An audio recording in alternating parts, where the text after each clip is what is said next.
Good morning everyone. सी कल जो हमने पिछले 3 दिनों से करेक्शन देखा था उसमें कहीं ना कहीं निफ्टी ने 8700 के आसपास सपोर्ट लिया और हमें रिकवरी लोअर लेवल से देखने को मिली। मेरा समझना है कि 8700 से 8675 काफ़ी स्ट्रॉन्ग सपोर्ट है निफ्टी के लिए, क्योंकि 8650 50 दिनों का मूविंग एवरेज है।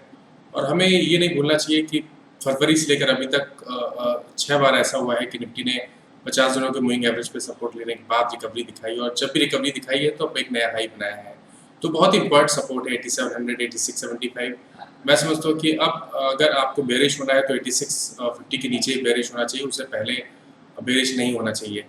अभी पॉइंट ये है कि एक बार निफ्टी 8770 के लेवल्स को ब्रेक कर दे, अगर वो ब्रेक करता है तब आप उम्मीद कर सकते हैं कि हमें एक शार्प रिकवरी देखने को मिलेगी और निफ्टी वापस करीब करीब 8850 के लेवल्स तक आ सकता है। तो मेरी राय में तो खरीदारी करनी चाहिए और अपने स्टॉप लॉसेस 8690 के नीचे लगाने चाहिए। जो कल का फ्लेवर था वो काफ़ी कुछ बैंकिंग से रिलेटेड था, इसलिए मैं समझता हूँ कि बैंकिंग में अभी भी स्ट्रेंथ है, या एनबीएफसी स्टॉक्स में अभी भी स्ट्रेंथ है, फाइनेंशियल स्टॉक्स में लोअर लेवल पे कंटिन्यूसली बाइंग इंटरेस्ट देखने को मिल रहा है। और जो फ्लेवर था कल का वो पीएसयू बैंकिंग था, क्योंकि काफ़ी पीएसयू बैंकिंग स्टॉक्स ऐसे थे जहाँ पर हमें ब्रेकआउट देखने को मिला है। बैंक निफ्टी के लिए 19,400 19,500 बहुत ही स्ट्रॉन्ग सपोर्ट है, और जब तक वो ब्रेक ना हो मैं नहीं समझता कि बैंक निफ्टी पे अब बेरिश होना चाहिए। एक रेजिस्टेंस जरूर 19,700 के आसपास है, अगर वो रेजिस्टेंस एक बार बैंक निफ्टी क्रॉस कर लेता है तो आप मान सकते हैं कि 20,200 के आसपास तक रैली देखने को मिलेगी। इसलिए ये लेवल्स बैंक निफ्टी में ध्यान में रखने चाहिए।